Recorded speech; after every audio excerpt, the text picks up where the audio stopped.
주는 나의 하나님이시라. 내가 간절히 주를 찾되 물이 없어 마르고 황폐한 땅에서 내 영혼이 주를 갈망하며 내 육체가 주를 앙모하나이다. 내가 주의 권능과 영광을 보기 위하여 이와 같이 성소에서 주를 바라보았나이다. 주의 인자하심이 생명보다 나으므로 내 입술이 주를 찬양할 것이다. 이러므로 나의 평생에 주를 송축하며 주의 이름으로 말미암아 나의 손을 들리이다. 골수와 기름진 것을 먹음과 같이 나의 영혼이 만족할 것이라. 나의 입이 기쁜 입술로 주를 찬송하되 내가 나의 침상에서 주를 기억하며 새벽에 주의 말씀을 작은 소리로 읊조릴 때에 하오리니 주는 나의 도움이 되었으니라. 내가 주의 날개 그늘에서 즐겁게 부르리이다. 아멘. 다 함께 일어나서 찬송가 1장 부르심으로 주일 예배를 하나님 앞에 올려드리겠습니다.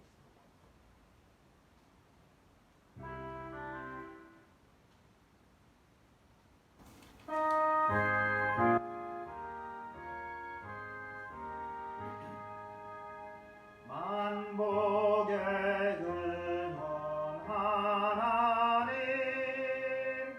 온 백성 찬송 드리고 저천사여 찬송하세 찬송 성부 성자 성령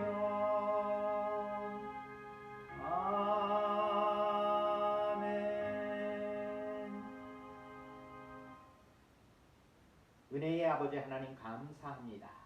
오늘도 주의 도움을 받고 이렇게 주님의 자리에 나오고 또 우리의 선 자리에서 하나님을 예배하오니 주께서 받으시고 기쁨으로 충만케 하여 주시기를 원합니다.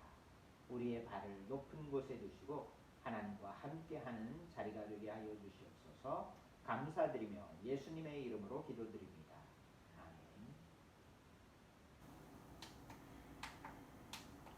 우리의 한 주간 일들을 돌아보면서 우리의 죄악과 허물을 고백하고 거룩하게 하나님 앞에 나아가기를 원합니다. 하나님은 사랑이십니다. 그의 아들을 이 땅에 보내셔서 십자가로 죄와 사망에서 구원하시고 예배의 자리로 부르셨습니다. 주님의 미쁘심을 더럽힌 허물을 참여하겠습니다.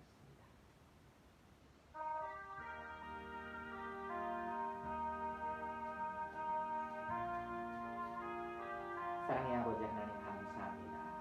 주님의 사랑 십자가의 보혈로 우리를 깨끗게 하시고 또 우리를 위해 죄악들을 용서하시고 주님 또 하나님 앞에 나오는 자로 하나님 앞에 의로운 자로 세우셨음에 불구하고 옛 습관과 또 주님 세상의 방식을 따라서 어리석은 짓들을 하였고 하나님의 뜻을 행하지 못하였음을 고백합니다.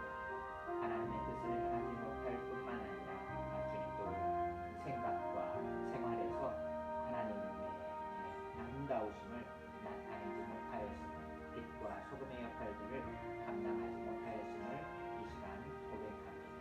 주님 우리가 고의로 죄 지은 것뿐만 아니라 하나님 또 알지 못하고 지은 것까지도 하나님 이 시간 용서하여 주시고 입술과 마음의 고백과 또 주님 알지 못하는 모든 것까지도 예수 그리스도의 피로 깨끗게 하시고 성령 하나님의 거룩해 하심에 따라 이 시간 온전히 하나님 앞에 나아가기에 꺼림이 없고 걸림이 없게 하여 주시옵소서.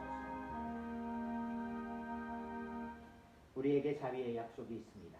만일 우리가 우리 죄를 자백하면 저는 미쁘시고 의로우사 우리 죄를 사하시며 모든 불의에서 깨끗게 하실 것입니다.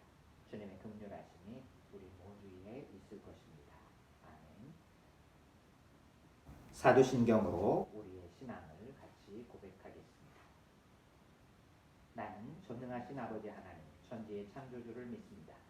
나는 그의 유일하신 아들 우리 주 예수 그리스도를 믿습니다. 그는 성령으로 잉태되어 동정녀 마리아에게서 나시고 본디오 빌라도에게 고난을 받아 십자가에 못 박혀 죽으시고 장사된 지 사흘 만에 죽은 자 가운데서 다시 살아나셨으며 하늘에 오르시어 전능하신 아버지 하나님 우편에 앉아 계시다가 거기로부터 더 살아있는 자와 죽은 자를 심판하러 오십니다. 나는 성령을 믿으며 거룩한 공교회와 성도의 교제와 죄를 용서받는 것과 몸의 부활과 영생을 믿습니다. 아멘. 다 자리에 앉으시고 찬송가 10장 같이 찬양하시겠습니다.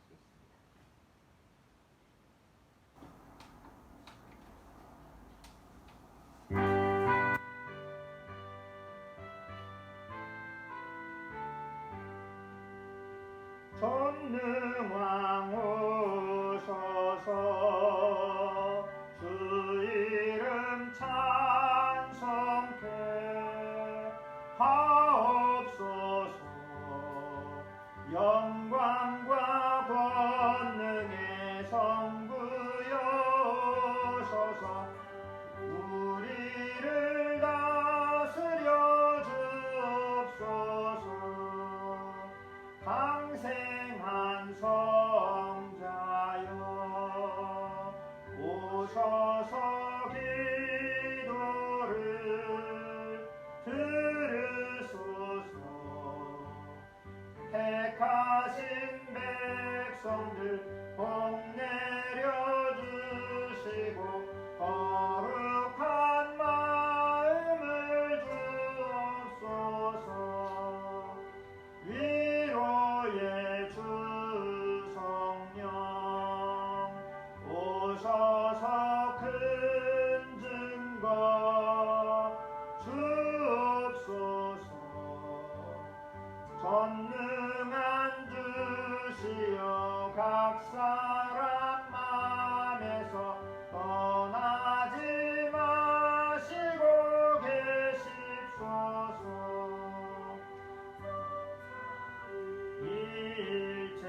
일체께 한없는 찬송을 드립니다. 존귀한 주님을 영광 중배옵고 영원히 모시게 하옵소서. 아멘. 사랑의 아버지 하나님 감사합니다.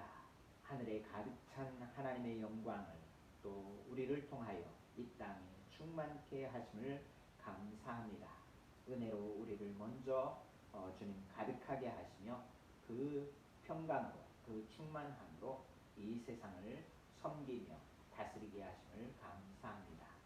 그러나 또 우리는 세상으로부터 여러 가지 어려움을 당하고 또 예배의 모임에 또 어려움을 당하고 있는 현실을 맞이하고 있습니다. 주님 은혜를 내려주셔서 이 현실을 타게 할 수 있는 지혜를 얻게 하시고 힘을 얻게 하시고 또 더욱 겸손하게 세상과 세상을 향하여 낮은 자로서 이렇게 섬기는 모습을 나타낼 수 있도록 복 주시기를 원합니다. 아버지 하나님 교회와 성도들에게 더욱 은혜를 베풀어 주시기를 원합니다. 형통한 자의 삶을 살게 하시고 복 있는 자의 삶을 살게 하시고 하나님 또 그 모든 것들을 나타내며 이웃을 사랑하는 모습으로 서게 하여 주시기를 원합니다. 주님 우리 교회에 돕는 손길들 위해 하나님 함께 하시고 우리도 또한 돕는 교회가 되어 땅끝까지 이르러 하나님의 증인이 되는 주님의 증인이 되는 교회가 되게 하여 주시기를 원합니다. 이 시간 모두 예배드리는 교회마다 하나님께서 복을 허락하여 주시기를 원합니다. 아버지 하나님 이 시간 또한 말씀을 듣기를 소원합니다. 온유한 마음을 허락하시고 겸손케 하셔서 깨닫게 하시며 알게 하시고 또 그 말씀대로 행할 수 있게 하여 주시기 원합니다. 지혜와 능을 허락하여 주시옵소서. 전하는 이와 받는 이가 모두 하나님 앞에 또 온유한 모습으로 서게 하시며 주님이 기뻐하시는 모든 일들을 할 수 있게 하여 주시기를 소망합니다. 이 시간 성령 하나님 감동 감화시켜 주시고 또한 우리에게 하나님의 그 깊은 뜻들을 헤아릴 수 있는 지혜를 허락하여 주시옵소서. 감사드리며 예수님의 이름으로 기도드립니다. 「 찬송가 50장 부르시면서 준비하신 예물을 하나님께 올려드리겠습니다.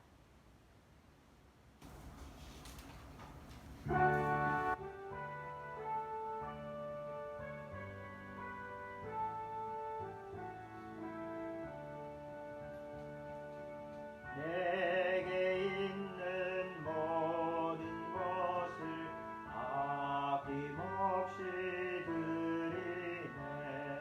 사랑하고 의지하며 주만 따라 살리라. 주께 드리네. 주께 드리네.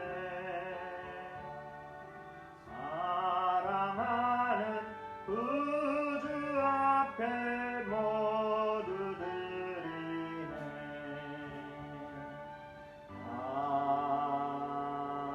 아멘. 11조와 감사예물 박영희 권사님, 차이탁 조공사, 조현수, 윤성훈, 이성환 집사님 가정에서 올렸습니다. 감사예물 차이탁 조공은 차승이 올렸습니다. 예물 위에 기도하겠습니다. 아버지 하나님 감사합니다. 수고한 모든 열매 중에 첫 열매를 하나님 앞에 올려드린 손길 위에 복을 허락하시고 하는 일마다 평강으로 인도하시며 주님의 기쁨으로 충만케 하여 주시기를 원합니다. 감사의 제목들마다 하나님 함께 하시고 더욱 넘치는 감사들로 가득하게 하여 주시기를 원합니다. 이 예물이 쓰이는 곳마다 주님의 아름다운 이름이 드러나게 하시고 생명의 구원의 역사가 펼쳐지게 하여 주시기를 원합니다. 감사드리며 예수님의 이름으로 기도드립니다. 아멘. 성경 말씀 같이 보도록 하겠습니다. 성경 말씀은 빌립보서 4장 21절로 22절 말씀입니다. 빌립보서 4장 21절로 22절 말씀. 제가 가진 성경책으로 369쪽입니다.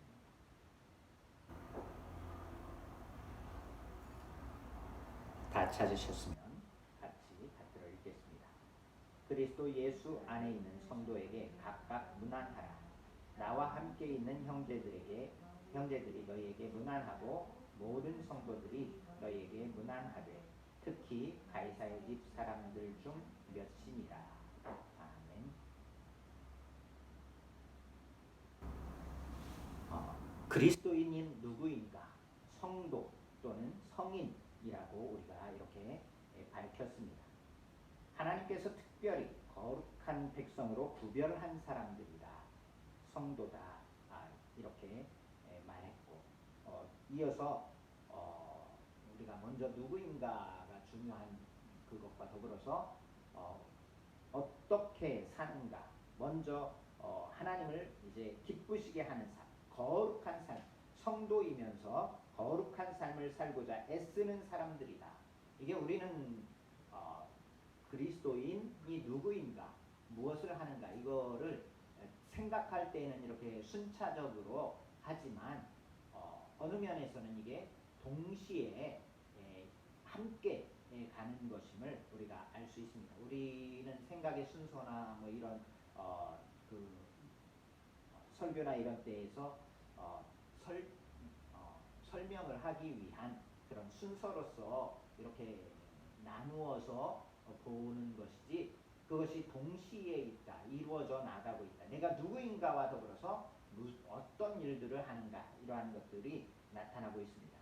누구인가? 그러면 그리스도인은 이 시간에 누가 그리스도인이 될 수 있는가? 누가 그리스도인이 될 수 있는가? 이 문제를 생각해 보겠습니다. 그 답은 누구나 그리스도인이 될 수 있다입니다.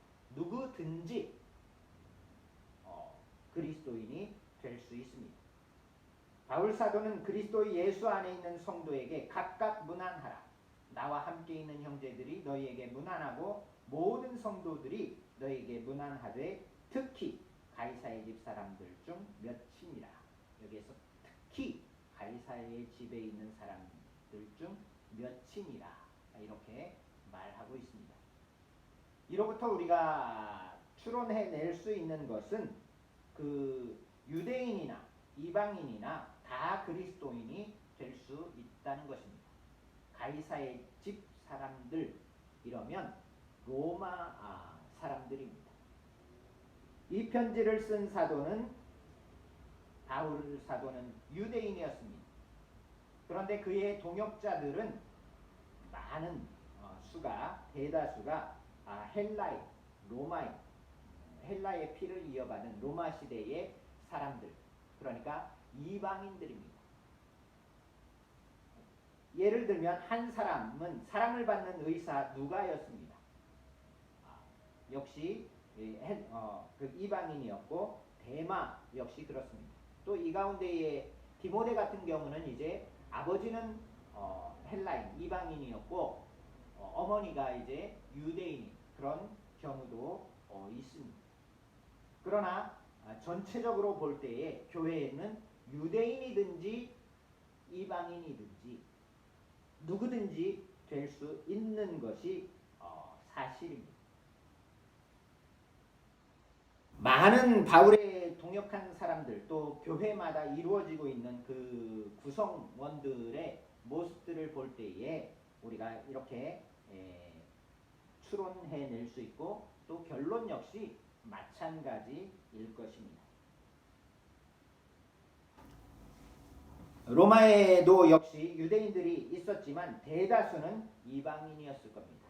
지금 이제 여기 로마 교회 물론 바울 사도는 이 교회에 나아가서 예배를 하거나 그것을 인도하거나 그런 상태는 아닙니다. 교제를 하고 있고 빌립보 교회가 바울 사도 로마 감옥에 갇혀 있는 바울 사도를 돕기 위해서 계속 교제하는 것과 마찬가지로 가까이 이 빌립보 교회에서처럼 가까이 있는 교회인 로마 교회가 지금 바울 사도와 교제하며 살피고 있는 그리고 필요한 보살핌을 다하고 있는 그러한 모습들을 볼 수 있습니다.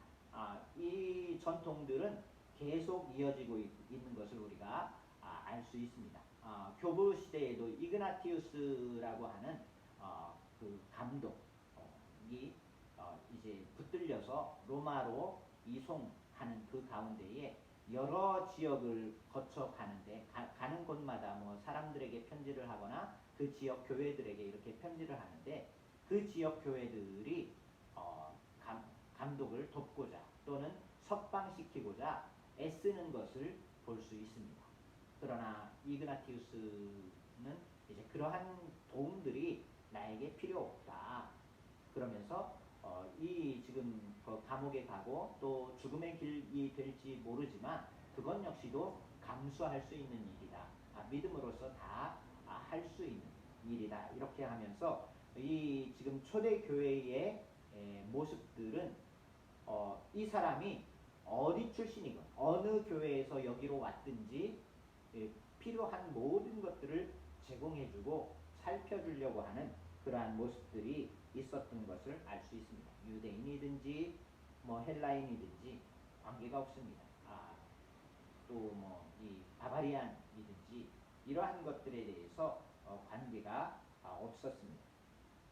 여기에 지금 특히라고 하면서 가이사의 집안을 섬기던 자들을 포함하고 있었습니다. 물론 가이사의 집 이러면 거기에 뭐 노예로서 있을 수도 있고 자유인으로서 있을 수도 있고 또한 고위직을 차지한 그 집안 사람 혈족일 수도 있습니다.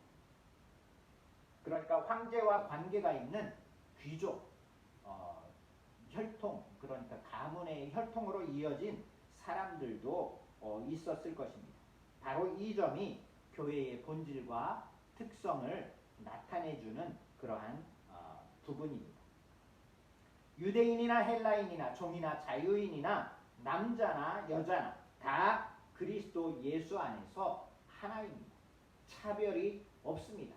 그리고 차등이 없습니다. 남자이기 때문에 더 귀함을 받아야 되고 또 종이기 때문에 멀리 이렇게 그 어떠한 배려에서 이탈되는 그러한 일들이 없는 것을 우리가 알 수 있습니다.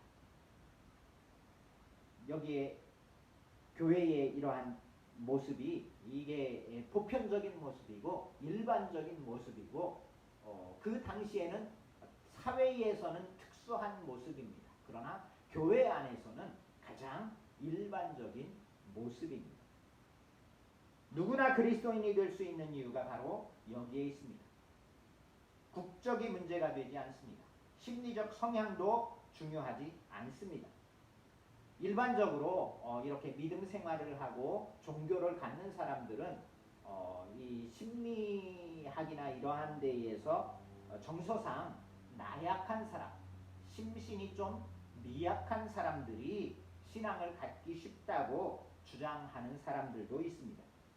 이런 식으로 신앙을 일축해 버릴 수 있고 또 자기들은 마음이 강대하고 자기 스스로 할 수 있는 힘들이 있어서 종교나 이러한 일들, 믿음이나 이러한 것들이 필요치 않고 또 하나님조차 필요하지 않다 이렇게 생각하는 그러한 모습들도 있는데 그러나 그것과 전혀 무관합니다.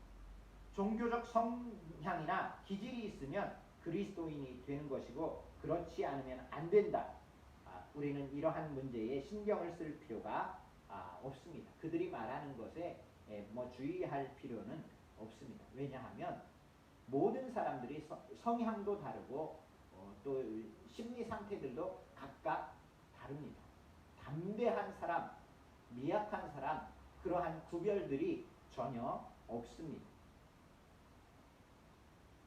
어느 서신서나 한번 우리가 펼쳐 읽어본다면 여기에 답할 수 있을 것입니다. 아니 예수님께서 택하신 12사도만 보더라도 성향이 각각 다른 것을 알 수 있습니다. 심신이 조금 미약한 사람들도 어느 경우에는 있었을 수 있습니다. 그러나 대부분 심신이 미약한 사람들은 아니었습니다. 좀 성급한 사람들도 있었을 것이지만 또 어떤 그 나라에 대한 충성심, 또 민족에 대한 그러한 개념이 누구보다 뛰어난 사람들도 있었겠지만 그러나 다 예수님 안에서 그 옛날의 습관들, 습성들보다 복음에 더 충성스럽게 되었고 하나님의 복음에서 자기를 죽이는 자기의 이런 그 관점이나 정서나 이념이나 이러한 것들을 다 복종시키는 사람들이 되었습니다. 오늘날로 생각한다면 우리가 복음보다 먼저 정치적인 이념이나 또 이러한 사상을 끌고 들어와서 복음을 그 밑에 이렇게 놓으려고 하는 그런 경향들이 조금 세지는 것 같습니다. 그러나 우리가 복음을 아래 정치나 경제나 이러한 이념들을 밑으로 내려놔야 할 시기입니다. 점점 더 이러한 그 분별력을 우리가 더 세워야 하는 그러한 때가 지금이 아닌가 이렇게 생각해 봅니다. 서로 다른 문화, 또 환경, 처지, 그리고 본질적으로 다른 사람들이 한 소망을 가지고 교회에 모인 것이다 라는 것을 알 수 있습니다. 하나, 예수 그리스도 그리고 아버지 하나님, 한 분 하나님, 이것으로 모인 사람들입니다. 이것이 교회의 가장 영광스러운 특징 가운데 하나입니다. 이것은 결국 하나님께서 우리를 그리스도인 만드신다는 사실을 분명하게 합니다. 내가 택하고 내가 결심해서 하나님의 자녀가 된 것이 아니라 하나님이 나를 설득시켜서 나를 어찌 보면 복음에 굴복시켜서 은혜 아래에 있는 자로 만들었다는 것입니다. 정서나 지성이나 이러한 것들은 아무런 상관이 없습니다. 그 사람의 학력이 높아서 믿음에 더 쉽게 접근한다, 아니면 무지해서 믿음에 더 쉽게 접근한다, 이러한 것들도 아니고 부유하기 때문에 믿기가 어렵다, 또 가난하기 때문에 믿기가 쉽다 이러한 것들도 통하지 않습니다. 유대인도 있고 이방인도 있습니다.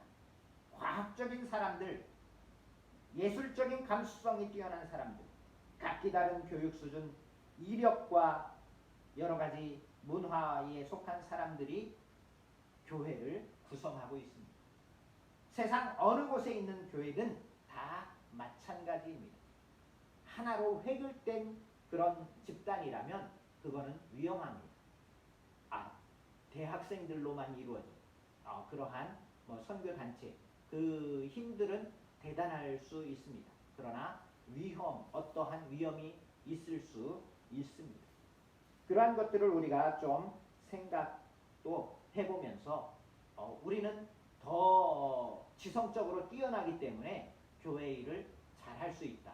그런 교만이 생길 수 있습니다. 아니면 부유한 사람들이 모였기 때문에 더 힘있게 할 수 있다. 이럴 때에도 하나님의 복음보다는 사람의 능력이나 사람의 어떠한 꾀로 하려고 하는 모습들이 더 드러날 수 있기 때문에 주의해야 합니다.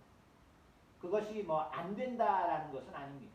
그러나 우리가 주의할 필요가 있다라는 말입니다. 교회가 세상에서 가장 멋진 이유가 이러한 모습입니다. 여러 계층의 사람들, 모든 계층을 포함하고 모든 부류 이러한 데에 배제되는 경우들이 없습니다. 그리고 어떠한 일이 일어날지 모른다라고 하는 그러한 모습도 역시 교회의 특징입니다. 언제 어느 때에 어떤 일이 벌어질지 모릅니다. 그래서 모든 사람에게 소망이 있는 것입니다. 어떻게 저런 사람이 예수를 믿게 됐지? 우리가 이렇게 생각할 수 있는 경우들도 많이 있습니다. 이 소망, 이 한 소망에서 제외된 사람은 아무도 없습니다. 여기서 특히 강조하고 싶은 표현이 바로 가이사의 집 사람들입니다. 고대 황실의 특유한 삶을 살았을 황제 집안의 사람들이 교인 중에 있으리라고 누가 생각을 했겠습니까? 일부 초대교회를 연구하는 사람들은 교회의 구성원들이 중하류의 사람들이다. 이렇게 사회학적으로 분석을 해놓고 그 사람들이 어떤 혁명적인 그런 모습으로서 이제 이 잘못된 사회를 뒤집어 엎고 새로운 사회를 만들려고 하는 그러한 운동이다라고 보는 경우들도 있습니다. 특별히 이제 그 사회주의적인 관념을 가진 사람들이 이런 연구들을 하고 또 이런 것으로 또 책도 내서 교회사까지도 쓰는 경우들이 있습니다. 카우츠키나 이런 사람들도 역시 초대 교회사를 서술하고 있습니다. 이제 공산주의나 아니면 사회주의적인 관점에서 이런 혁명적인 관점에서 서술하고 있습니다. 예수님의 운동을 이제 하류 프로레타리아 그룹이 이제 유산자들, 재산을 가진 자들을 뒤집어 엎고자 하는 그러한 모습으로 그려내려고 하는 그런 연구들도 있습니다. 또 이제 고대의 이스라엘 역시도 그러한 부류들이었다 이렇게 보는 경우들도 물론 있습니다.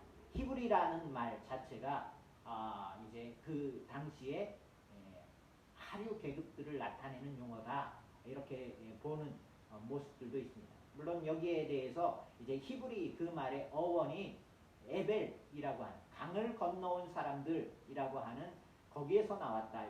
여기에 반박하는 그러한 것들도 있고 그런데 이제 사회학적인 관념으로 이런 출애굽이나 이런 것들을 통해서 이 억압받는 사람들이 이 자유를 얻기 위한 혁명으로 이렇게 하류 계급으로 교회를 또는 이스라엘의 그 시작을 보는 사람들도 있는 것을 알 수 있습니다.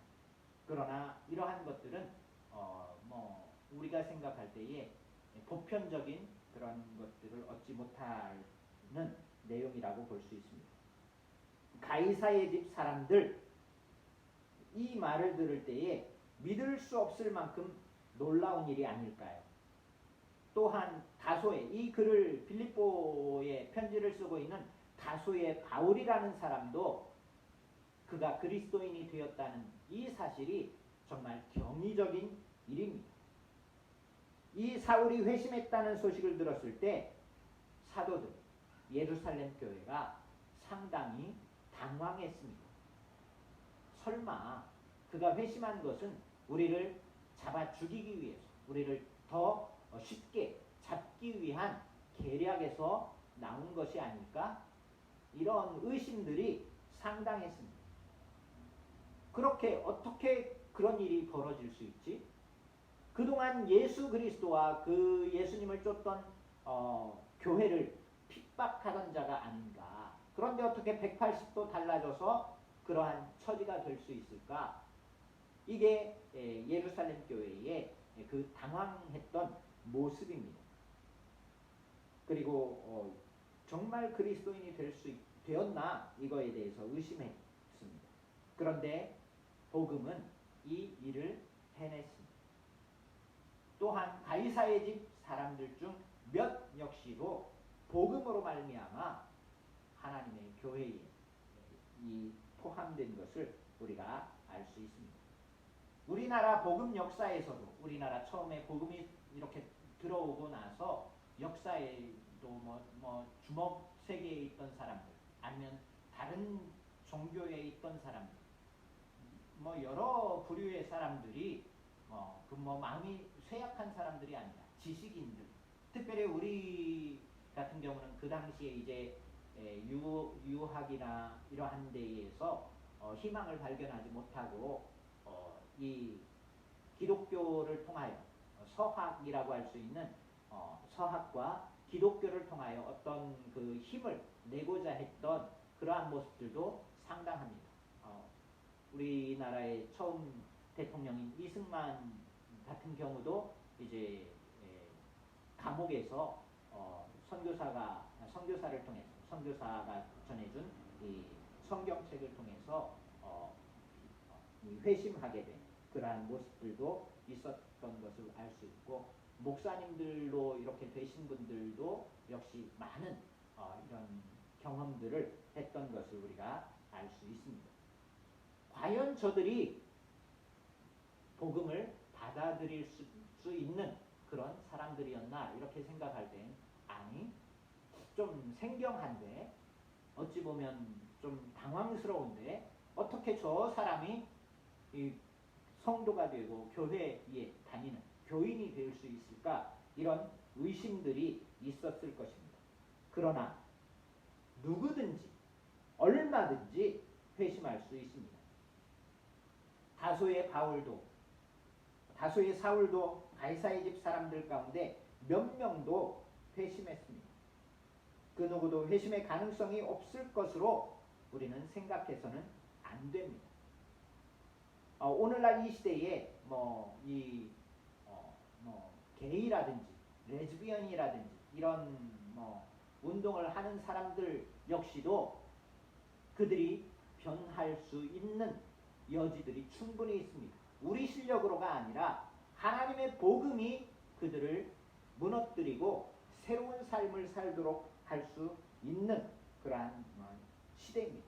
오늘날 또 교회를 어느 면으로는 핍박을 받는다 이렇게도 말할 수 있는데 핍박하는 사람들조차도 그 유난 떠는 그러한 데에서 겸손한 자, 복음의 온유한 자로 충분히 변할 수 있는 시대입니다. 누구도 여기에서 예외가 될 수 없습니다. 복음은 하나님의 능력입니다. 우리의 실력이 아니고 우리의 꾀가 아니고 우리의 힘이 아니라 하나님의 능력입니다. 전적으로 하나님의 은혜의 역사입니다. 아직 불신자가 있다면 우리가 할 일은 기도하는 것뿐입니다. 내가 설득해서 내가 복음으로 아주 충만한 능력을 받아서 성령에 충만하여지면 그를 압도해서 하나님 앞으로 끌고 올 수 있을 것이다. 물론 그렇게 마음 먹고 행하는 것은 좋은 일입니다. 그러나 내가 할 수 있다. 이 자세는 버려야 합니다. 내가 아니라 하나님의 전적인 능력으로 하는 것입니다. 그러면 하나님의 능력으로 하나님이 그 안에서 그를 설득하고 회개시켜서 변화시켜서 하나님의 나라에 포함된 사람으로 만드실 것입니다. 그가 어떤 사람이든지 상관이 없습니다. 그리고 이제 한 가지 더 살펴볼 것은 그리스도인으로서는 어떤 환경에서도 어떤 처지에서도 다 살 수 있다는 것입니다. 누구나 다 될 수 있고 그리스도인이 되어서는 어디서나 우리가 살 수 있다는, 어떤 환경, 어떤 조건, 어떤 처지에서든 불가능이 없는 사람으로 살 수 있다는 것입니다. 모든 성도들이 너희에게 문안하되 특히 가이사의 집 사람들 중 몇이니라. 어디서나 자발적으로 있게 된 것이든 아니면 어쩌다가 누가 이렇게 강압적으로 밀어넣은 것이든 상관없이 어떤 상황에서나 그리스도인으로 살 수 있습니다. 다시 말해 그리스도인으로 사는 데에는 특정한 환경과 상황은 필요치 않다는 것입니다. 세상에서 벗어나지 않으면 그리스도인이 되지 못할 것처럼 여기는 사람들이 있습니다. 수도원으로, 광야로, 사막으로, 아니면 깊은 산속으로 이렇게 세상과 격리되고 세상과 떨어지는 것을 거룩으로 구별된 것으로 착각하는 사람들도 있습니다. 그러나 그럴 필요가 전혀 없습니다. 수도원 생활을 고집할 필요가 전혀 없습니다. 이런 것을 이제 고집하는 사람들이 더 많은 잘못이 바로 거룩한 장소가 따로 있는 것처럼 생각하는 것입니다. 거룩한 장소들, 세상과 격리되고 세상과 이렇게 접하지 않는 그러한 것들을 거룩으로 여기는 그런 잘못들을 범하게 되는 것입니다. 가이사의 집 사람들이 믿음을 갖기는 우리가 상상하는 것 이상으로 어렵고 힘든 일입니다.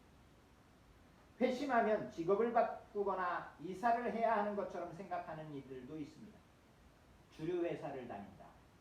그건 그리스도인으로서 다녀서는 안 되는 것이지. 술을 팔다니, 담배 회사, KTNG나 이런 데에 다닌다. 그러면 안 되지. 그거 그만둬야지. 이렇게 생각할 수도 있는데 전혀 그럴 필요가 없다는 것입니다. 두꺼비 회사를 다녀도 아니면 KTNG나 이러한 회사를 다녀도 상관이 없습니다.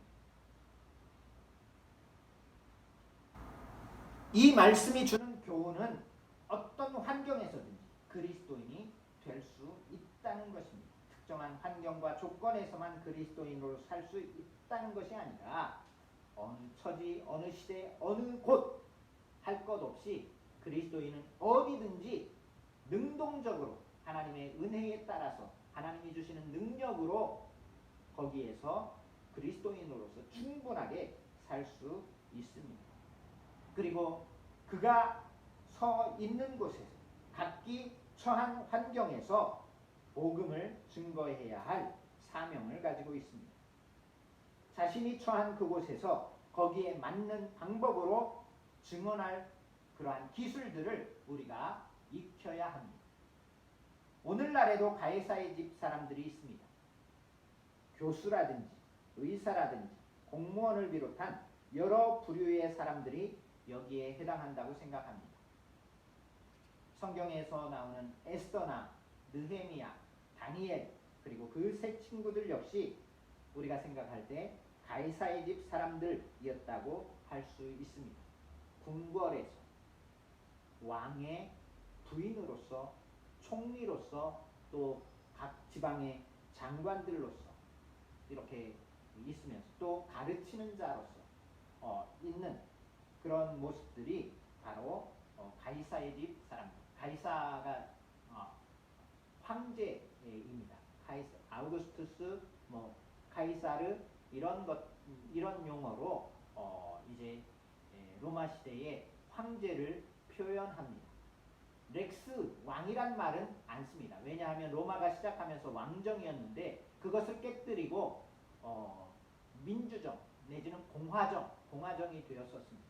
그렇기 때문에 이 공화정에서 다시 왕이 이렇게 될 때에 카이사르가 그것을 시도했고 브루투스에 의해서 죽음을 당한 그것을 본 이제 그의 이제 그 직접적인 아들은 아니지만 아들이 이제 아우구스투스가 이제 왕이 되면서 스스로 왕이라는 용어를 카이사르가 그 잘못된 것으로 인해서 죽음을 당했기 때문에 이 왕이라는 용어를 철저히 피합니다. 그러면서 쓰게 되는 용어가 이제 프린캡스입니다.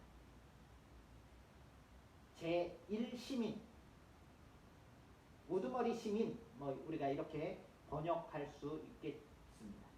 그러니까 시민 중에 제1시민이다 이렇게 자신을 나타내고 그러면서 그 이후에 이제 황제들을 표현할 때에 아우구스투스 또는 카이사르 이렇게 사용하는 것을 우리가 알 수 있습니다.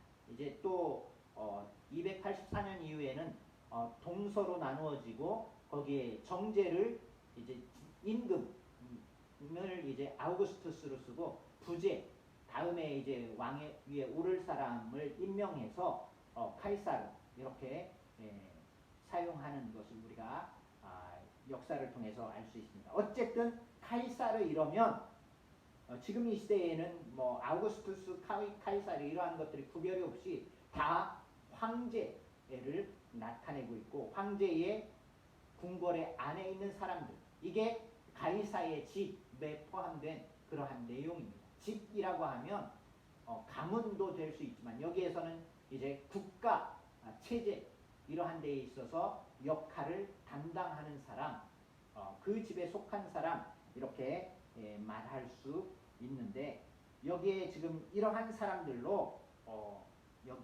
포함된 그러니까 어떤 특정 상황에 처해 있는 자신의 여건들을 잘 알아야 합니다. 내가 어느 위치에 있으며 무엇을 할 수 있는가. 여기에 맡은 일들을 충분히 열심히 하면서 또한 그리스도인으로서 어찌 행해야 할 것인가. 이것이 중요합니다.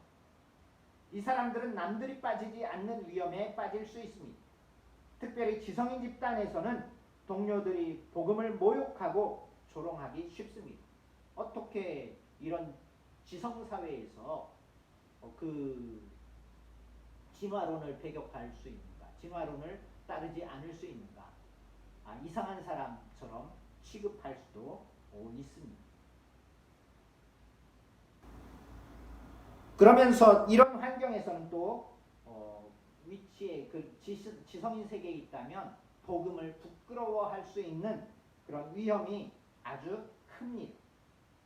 집에서는 기독교인으로 활동하지만 교회 와서는 그리스도인이 되지만 일터에서는 복음에 대해서 한마디도 못할 수도 있습니다. 그리고 다음으로 빠지기 쉬운 위험은 성공하고 싶은 야망 때문에 원칙을 지키지 못하고 타협하는 것입니다. 올바른 야망이 나쁠 것은 없습니다. 그러나 그리스도인이라는 신분에 대해서 타협하게 만드는 야망은 나쁩니다. 그리스도인을 버리고 완전히 이제 가이사의 집 사람으로만 남아야 한다는 그런 그 위험이 도사리고 있습니다. 그리고 특별히 많은 눈들이 지켜보고 있기 때문에 그리고 어떠한 흠이나 이러한 것들을 잡아서 끌어내리고 또 올라가려고 하는 그러한 경쟁이 심한 사회이기 때문에 특별히 조심해야 합니다. 한편 어떤 자리에 있으면서 특별한 기회도 얻을 수 있습니다. 아이들을 보살필 수도 있고 죽음과 영원한 세계에 대해 고민하기 시작한 환자들을 돌볼 수도 있고 이런 예외적인 자리에 있는 그리스도인은 그런 기회들을 얻었을 때에 더욱더 그 자기가 가지고 있는 그 뭐 세상적인 힘이든지 지식이든지 그런 것들을 사용해서 복음과 더불어서 복음을 증거하는 데에 이렇게 사용할 수 있는 좋은 기회도 또한 될 수 있습니다. 이럴 때 성도가 지켜야 할 법칙이 있습니다. 항상 우선해야 할 법칙은 바로 그리스도께 충성하는 것입니다. 그러면 잘못된 길로 빠지지 않습니다. 언제나 그리스도께 우선 충성하십시오. 그리고 최선을 다해 자신이 맡은 일을 하십시오. 자기 일을 잘하는 그리스도인이 좋은 그리스도인입니다. 예배당에 많이 앉아있고 기도 많이 하고 찬송을 많이 한다고 좋은 그리스도인이라고 착각하면 안 됩니다.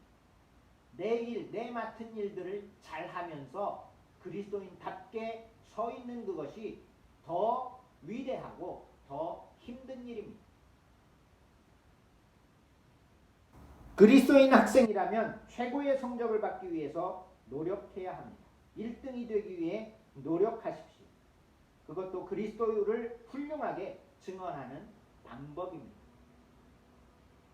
최고의 자리에 올라가는 것, 그것이 남들을 이렇게 무시하거나 배려하지 않고 그냥 경쟁심에 의해서, 야욕에 의해서 그러한 것들이 아니라 겸손하면서도 저 사람이면 저 자리에 있어도 수긍을 하고 또 이렇게 받아들이는 저 학생이면 뭐 공부를 열심히 하고 그랬으니까 이렇게 인정을 받을 수 있는 것이 바로 그리스도를 증언하는 한 가지 방법입니다.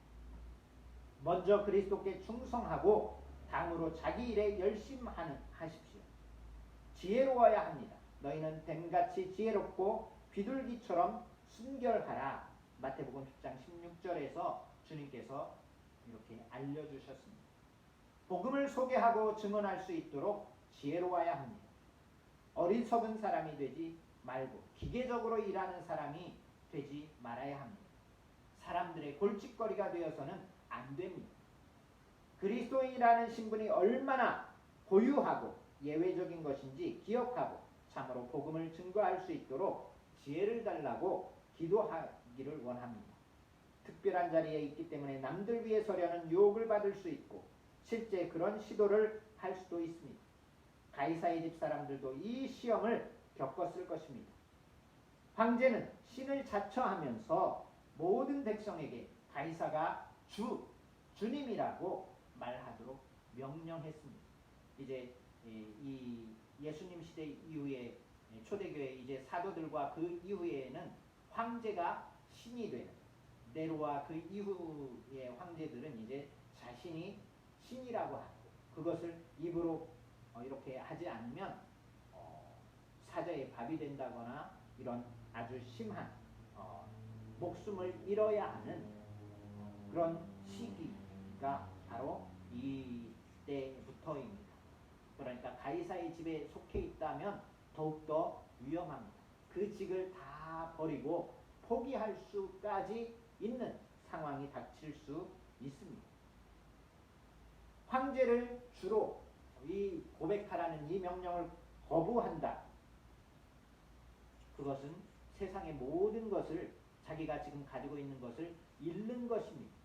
그러나 그렇다고 해서 하나님께서 그에게 이런 것을 없게는 하지는 않지만 하나님의 영광을 충만하게 그들에게 주어서 얻게 했을 것입니다. 그들은 오직 한 분 주 예수 그리스도만이 주님이라고 고백하면서 자기가 가진 특권, 또 재력, 권세 이러한 모든 것을 잃고 특별히 원형 경기장에 사자밥이 되는 줄도 알면서 거기에 끌려가 죽음에 이르게 되고 아니면 십자가에 달려서 계속 그 십자가 같은 데에 그 불로서 거기에 불을 붙여서 이제 기름처럼 다 들어가게 하는 그러한 형벌까지도 아주 극한 형벌까지도 맞게 되는 그런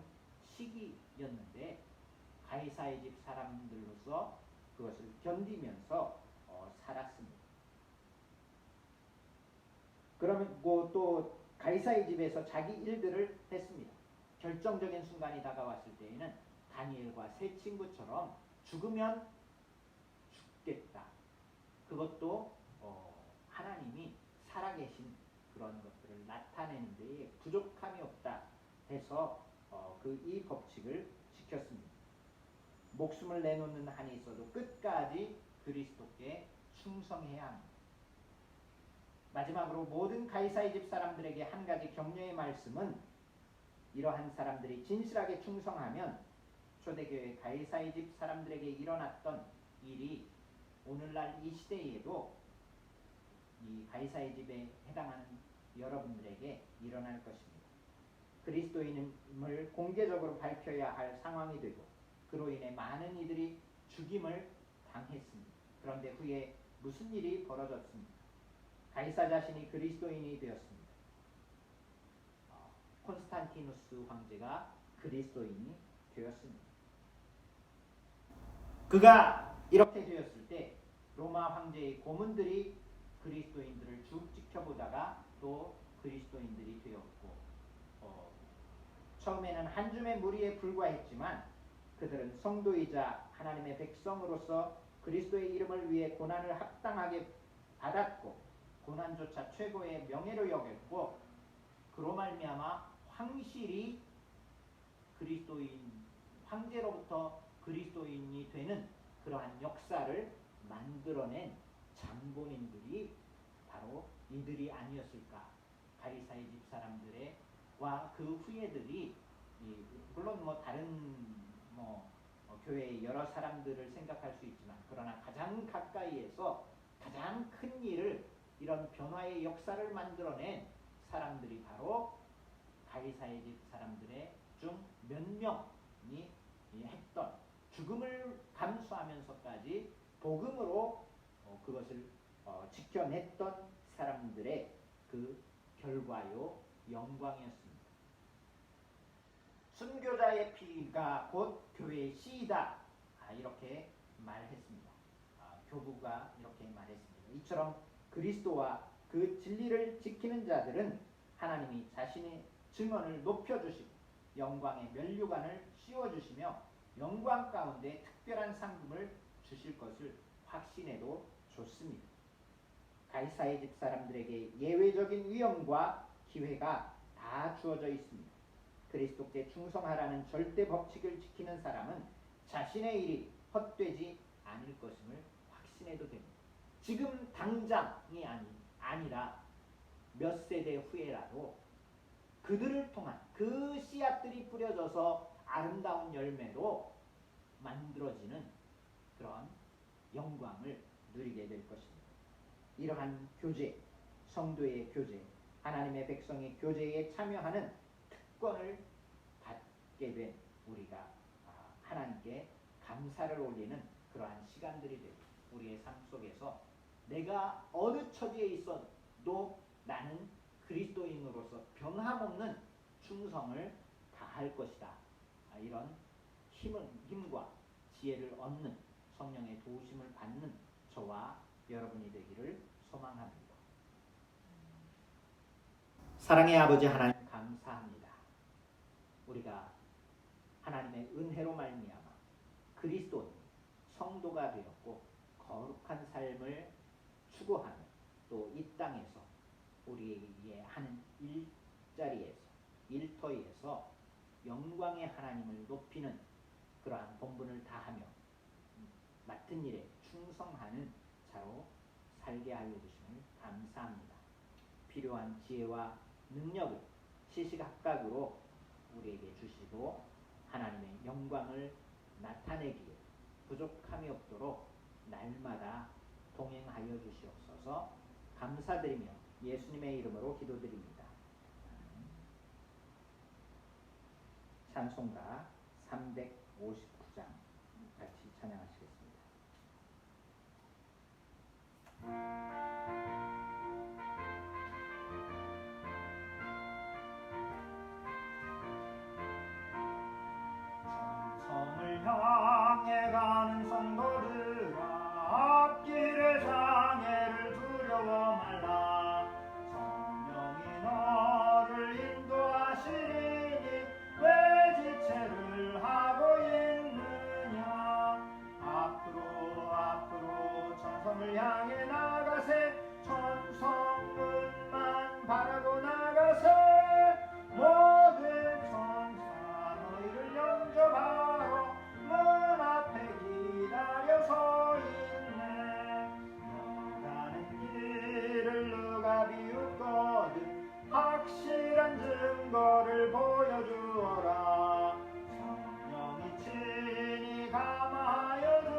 천성문만 바라고 나가세.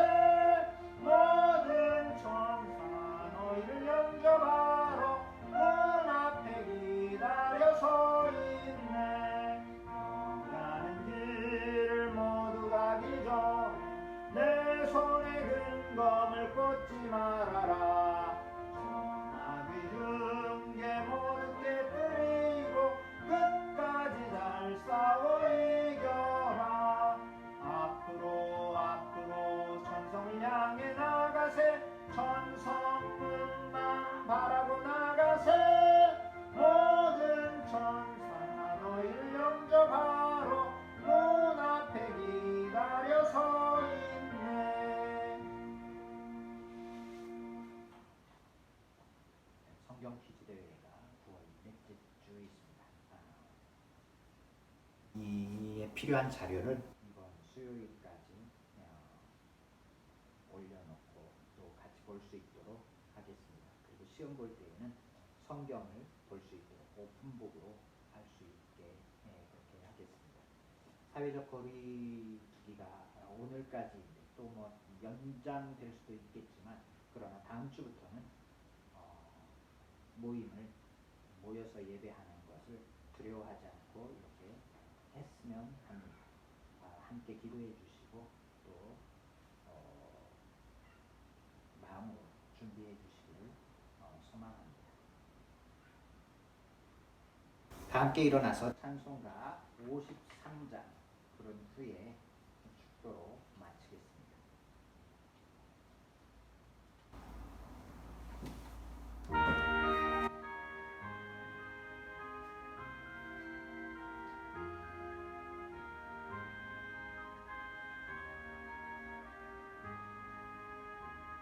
성전을 떠나가기 전 머리를 숙일 때 주께서 함께 계시고 복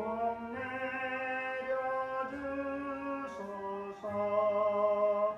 집으로 돌아가는 길 주동행하시고 내 모든 언행 식사를 다 지켜주소서. 거룩한 날이다 하고 저녁이